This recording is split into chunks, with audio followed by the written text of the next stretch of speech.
Welcome to episode 2 of Enter the Mind podcast. During this episode, we had a poor Wi-Fi connection during some moments that caused poor audio quality, so we had to remove certain segments during editing. I think overall, it flows pretty well, and we did capture a lot of really good sound bites. Enjoy. Welcome, everybody, to the second episode of Enter the Mind podcast. This is Robert Nelson here from San Jose, and I'm with my co-host, Kira Carlin. And not sure how our Wi-Fi is going to be today. It might be a little spotty for the both of us, so if the video lags a little bit, forgive us, but we're going to do the best with what we've got. I just jumped on this call. Kira kindly reminded me at the last minute that it was time for the podcast. I did some miscalculating with the time zones. Like I said, I'm in San Jose, California, and Kira's on the East Coast. Just wrapped up my workout. I have a new home gym, so I'm stoked about that. And I'm ready to finish my workout as soon as this podcast is done. Kira, what's going on with you? Well, Robert, I am quite exhausted from my drive today. I woke up at 5:30 a.m. Wow. And I drove until 3:30 p.m. So I'm driving from New Jersey to Florida right now. And on my way, I stopped in a Wawa. Listen, when I'm driving, I'm super vegan. And like when they hand me like Taco Bell and like Wendy's, they're like food, on the sign. And I'm like, no, it's not food for me. Give me somewhere I can eat. So the Wawa in North Carolina now serves the Beyond Meat. For anyone who was wondering, they serve the Beyond Meat and it's freaking awesome. And I got a Beyond Meat breakfast burrito this morning. That's dope. Yeah. I'm slightly jealous. All right. So let's, now that we've discussed the essentials, which is good food, let's jump into... Amen. Let's jump into the, the food for thought. So as I said in last week's episode, this podcast is going to pack a lot into it. And today we're going to deliver. Today I have a topic that I sent this message to Kira to discuss, right? I'm going to read directly from my email as written, okay? But this is very deep, fundamental to psychology. If you want to understand psychology, don't go to university and major in psychology like I did. You watch this podcast or listen to this podcast and you will learn. Today is important lesson number 1, the foundation of personal development, not this foo-foo positive thinking. I am great, blah, blah, blah, This is some real stuff right now. We're going to go deep into relational patterns between you and the world. Are you at cause with the world, going around acting and causing things to happen, or are you at the effect of the world and just hoping that the world is nice to you? All right, here we go. Mainstream mental health advice is given by weak people. And I found this out by Googling podcasts on mental health and listening to their episodes. And I could hear immediately that they were weak. And the way I know this is that this is how they talked. They talked like this. In today's episode, we'd like to discuss how stress affects us and what we can do and blah, blah, blah. And I knew right off the bat, their frames of understanding their relation to the world are completely off, okay? If you really want to be better off mentally and emotionally, you need to stop talking about how the environment affects you and start talking about how you're going to affect your environment. Thus, we need to talk not about mental health, but about mental strength. The absurdity is clear when you compare it to physical health.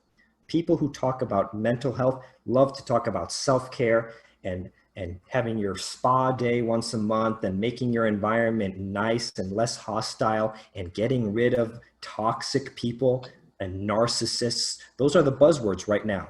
And you Google stuff, go search on YouTube, everybody's blogging about narcissists and toxic people and trying to avoid them.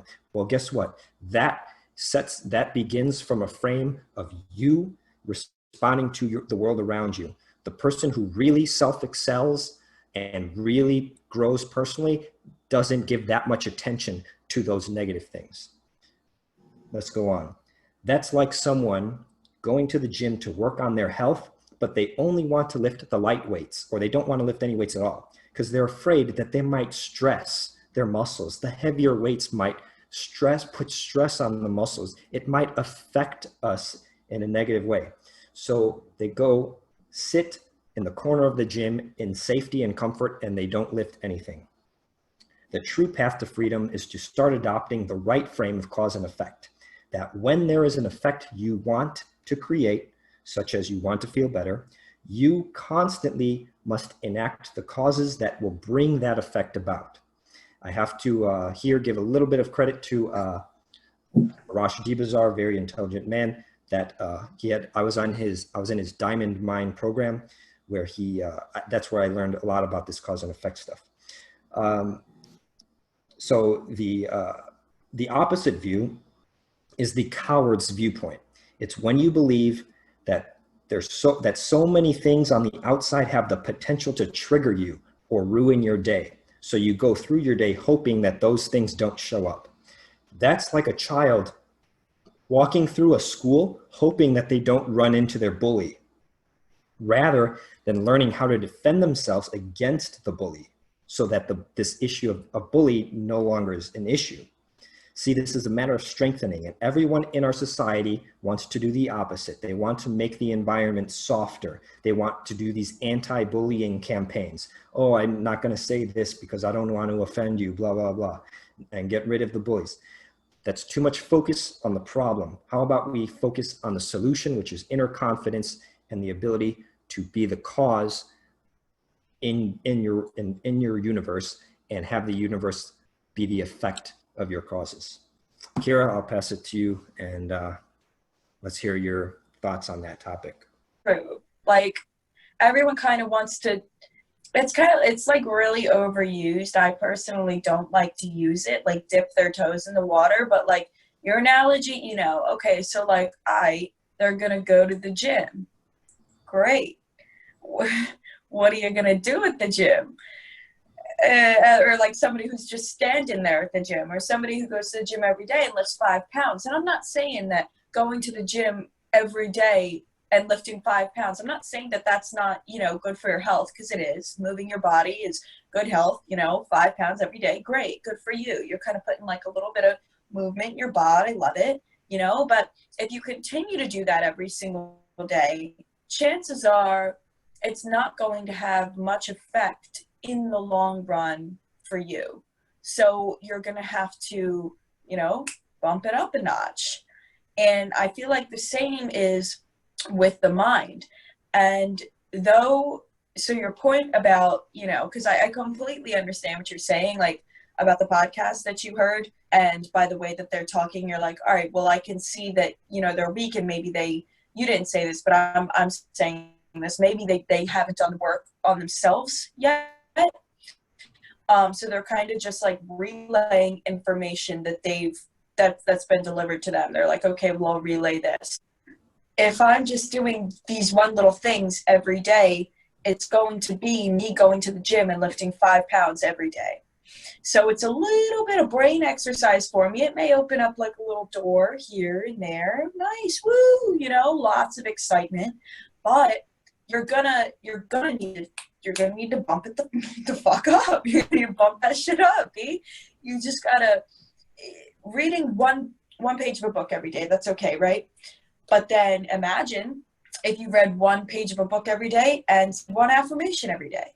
But then imagine if you read 1 book every day, read 1 page of a book every day, 1 affirmation every day, and you went up to somebody and told them, hey, I'm a fucking legend. Imagine that. Imagine those 3 things put together, as opposed to just the 1 page. So it's somebody going to the gym, and instead of just lifting 5 pounds every day, maybe they go to the gym, they lift the 5 pounds, they do a half a pull-up. It's the combination of it all that really gets that ball rolling. And I feel like everything I'm talking about right now, it's so great, but I want you to elaborate more for our audience on the whole cause and effect thing. what are your thoughts on what I said? Am I missing something that you said that I'm not clicking in my brain? Yeah, give us that, please. Yeah, so I'm going to stop video for both of us. Can you still hear me? Yes, I can. Okay, cool. I think this will help the audio be very, it won't take up so much bandwidth. Okay. Now, my Google almost activated because it thought I was asking a question. Okay, so back to this topic of cause and effect. So what's an example? Okay, well, anytime that I'm like stressed or suffering in life, the diagnosis always ends up the same, which is, a few days, I'll spend a few days kind of like, agitated or something because of some problem. And then, then finally the day comes along where I realize that, wait a second, I was focusing too much on other people, on problems in my environment, and I wasn't putting enough attention on me creating things and me taking certain actions to solve a problem, right? So classic example is lately I'm into this, I would consider this a very advanced psychology technique. I don't know, but I think probably mind coaches like you and me are familiar with it, but just listening to like people's tonality and hearing in their tonality how they really feel, right? And so you might ask somebody, or you might suggest to them, they might say, "Oh yeah, there's no work because of coronavirus. This sucks." And then you say, "Really? Well, what about working for Amazon? Because they're doing a lot of deliveries. So have you thought?" Mm-hmm. And then you immediately hear it in their voice, the sound of like pessimism and excuse making. And they're like, "Oh yeah, but I heard they don't have benefits." And it's not even fact. They're saying, "Oh, I heard they don't have benefits," or something like that, right? Mm-hmm. Like, it's so funny, but when people make excuses, they usually use the same like prefix, like that, yeah, but blah blah blah, or yeah, but I heard this, or and Mm-hmm. it's just so funny because I'm almost like a what would you call it? Like, I don't know. I study this stuff, and I study the tonality, and pretty soon you start to see the same patterns over and over. And that is the cue, I think, like I was going to say the clue, but it's the clue and the cue to understanding someone's mindset, is really listening to their tonality, and uh, and that will tell you exactly where their mindset is, because mindset is invisible. You can only infer someone's mindset from the actions that they take, and also to some degree from the things that they say. But does that kind of make sense? Yeah. Yeah, it makes a lot more sense. And I like it a lot. And I think it's so very true, because I see this all the time right now. It's I feel like people are always complaining about their life. People are always acting like a victim. And I'm like, listen, dude, acting like a victim is not going to get you anywhere. For example, it's like somebody saying, okay, it's like somebody having a baby, and they're with their girlfriends, they're young, I don't know, maybe say she had a hot bod, like a super hot bod, I don't know, like a few months ago, and then she had her baby, and she's hanging around her friends. It's like a year and a half, 3 years later, maybe even 4 or 5, and she's like, oh God, my body. And one of her friends suggests, dude, like, just work out. And she's like, yeah, but yeah, but I I work so much, blah blah. And I'm like, okay, well, you're clearly acting like a victim here. You are going to have to make a sacrifice here. And if you're complaining, I once read in a book, the only things that people complain about are the things that they can change. So if you're complaining about your body in your head and your friends, and they suggest to you a solution, and you don't take that solution, you are happy complaining in your head. You are happy with complaining to others. So you're gonna have to make a decision. Would you like to stay happy with your complaints, or would you legitimately like to understand your complaints and make that sacrifice? Okay, so you may work a lot, but what's about if you get up 30 minutes earlier to go on a 30-minute run? You know, like you really, like, especially in times like these, you've really got to take charge of your life and stop acting like a victim and stop acting like the entire world is beating your ass to a pulp. Because though it is giving you some shots here and there, you are still like 30,000 times more powerful than the world. So get the fuck up, punch the world back, and show the world who you are. What do you think? Wow, that's dope. I just wrote 4 different things down. I love that. Wow, that's awesome. Where to begin? Well, I think you said it when you said, like, stand up. You're still 30 times more powerful than the world. Mm-hmm. And I think that's a great way of saying this message that I'm trying to get across in today's episode is there's a concept called learned helplessness. And if our viewers or listeners have not heard of that, I would encourage you to Google it. Martin Seligman is the psychologist most famous for that concept. But learned helplessness is it is a phenomenon, and so what happens is, if you're conditioned, see, this is the huge insight, right, that nobody in psychology realizes, but every second of every day you're being conditioned, right, whether you know it or you're not. And if you've taken Psychology 101, when you hear the word conditioning, you probably think, oh, Pavlov's dog, and you ring the bell and the dog salivates and blah, blah, blah. That's like laboratory conditioning. I mean, conditioning is so much more pervasive than we realize. So why am I bringing this up? Because if you just allow, here's the thing, if you hold yourself back just one time from taking one action towards one goal that you have in your life, that holding back energy is like pushing down the brakes in your car.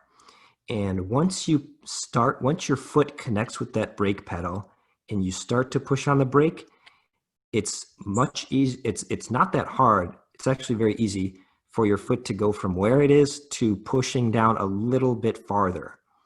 And so what happens, I observe this not only in other people, but also in myself. I catch this in myself sometimes. Especially with quiet people, and I do identify as an introvert in some way, shape, or form. I have a whole video on that. Check out the introvert video on Existence First channel. But like if you're quiet and an introvert and you keep your mouth closed in a meeting, right? That's like pushing down on the brake. And then at the next meeting you go to, you're even more likely to keep your mouth closed.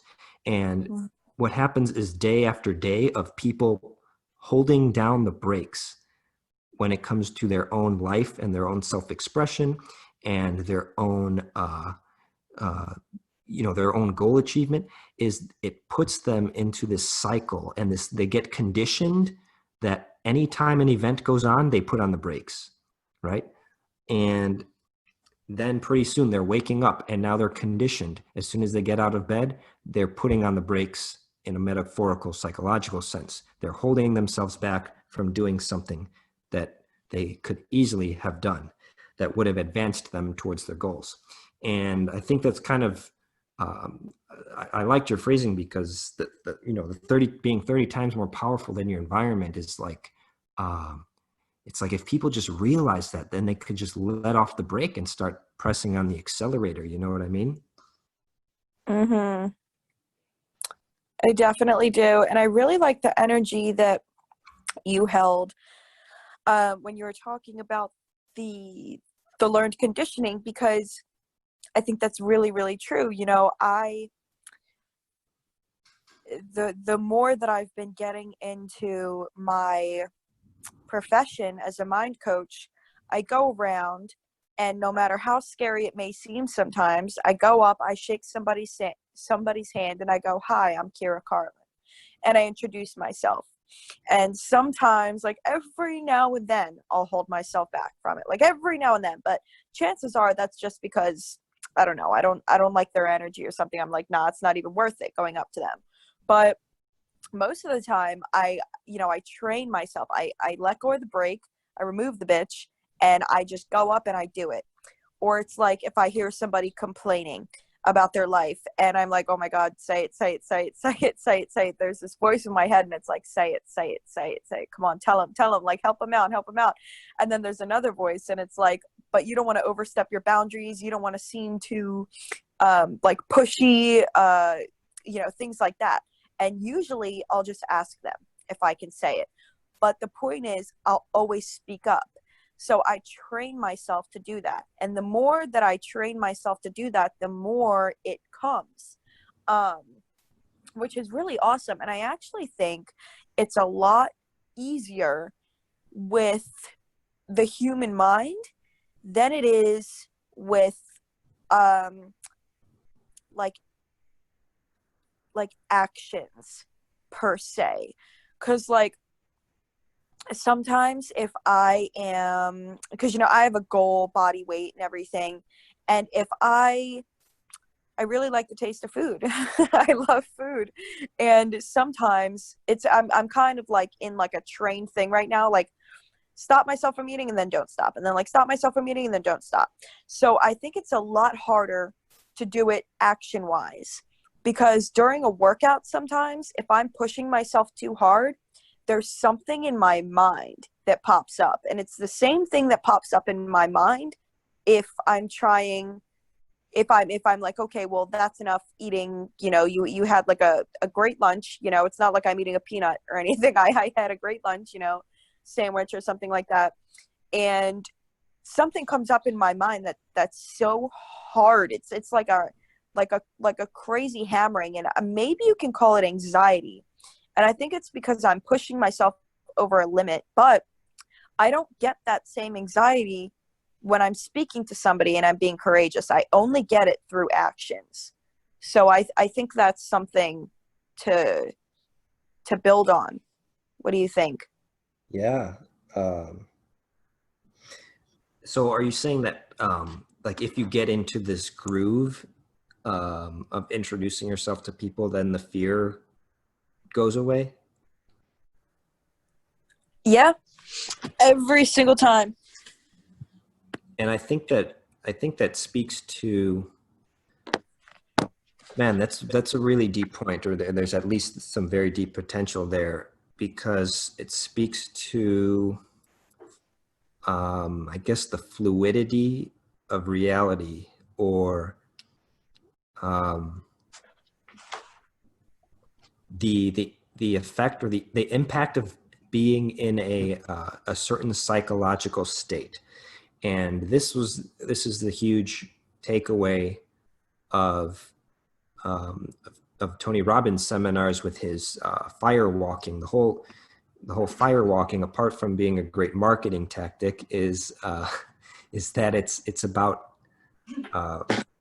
getting yourself into a peak state where you're able to rev up your physiology so much that you're able to withstand extreme temperatures, whether hot or cold, right? And and I think I would like people to understand this idea of momentum. And earlier I used the word cycle, like a upward or cycle or spiral, where it's explained very well in a book called The Winner Effect. So if anyone's interested in this, The Winner Effect, I believe the subtitle is The Neuroscience of Success and Failure. And this book explains how when you have a small win or an accomplishment, your physiology changes. Certain chemicals are released in the brain. And I guess that's so general of a statement, like that shouldn't be surprising at all. But Mhm. but the chemicals that are released, they allow you to take more action. They kind of motivate you. And this is what I'm describing right now is the upward spiral. And so by the easiest way to get out of a downward spiral, if you're in one, if you're feeling depressed or anxious, whatever, is you take one very small step in the opposite direction. And so people overthink it and they think, oh, I'm depressed. I've been in bed for 3 days now, or blah, blah, blah. I've been on the couch for 3 days. And, to get up would be this big thing. How about you don't get up? How about you reach over to the end table at the end of the couch and you pick something up? Because that's much more achievable.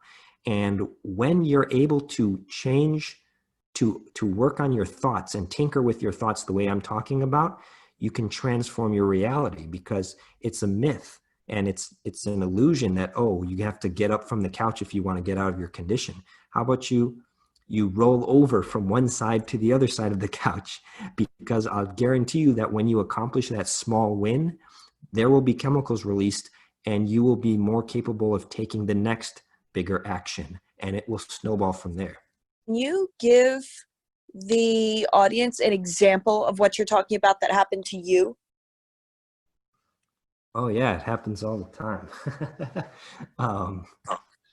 What would be a good example of the positive spirals? Well, it happens every weekend socially, right? If you go out on a Saturday, people at the end of the night are usually much more charismatic than at the beginning. And in some cases, that's because of the ingestion of alcohol. But in other cases, it's because they've socially lubricated without alcohol. They've been talking for a couple hours, and they feel more relaxed in the social environment, and they're able to build friendships better, right? But if you were to examine the first 5 minutes of their night when they got to the restaurant at Saturday at 5 p.m., it's not going to have the same energy that it did at Saturday at 8 p.m. And so I analyze everything. So I even analyze parties, right? And I analyze the beginning of a party versus the end of a party, right? And even if you factor out alcohol, there is still an effect of like people having this winner effect is in effect, to be redundant, but it's in effect, and it's part of our reality. And I think if people want to understand the mind, they have to understand this concept. Okay. Got it. Right on. Any last words before we close out? No, I mean, thank you so much, you guys, for listening. Chances are, I mean, I don't want to keep saying you guys because I'm clearly talking to a specific audience. And chances are those of you that are listening to this are like 100% ready to just like skyrocket into the life that you dream of. So you fucking rock. Thank you so much for listening, and see you next week.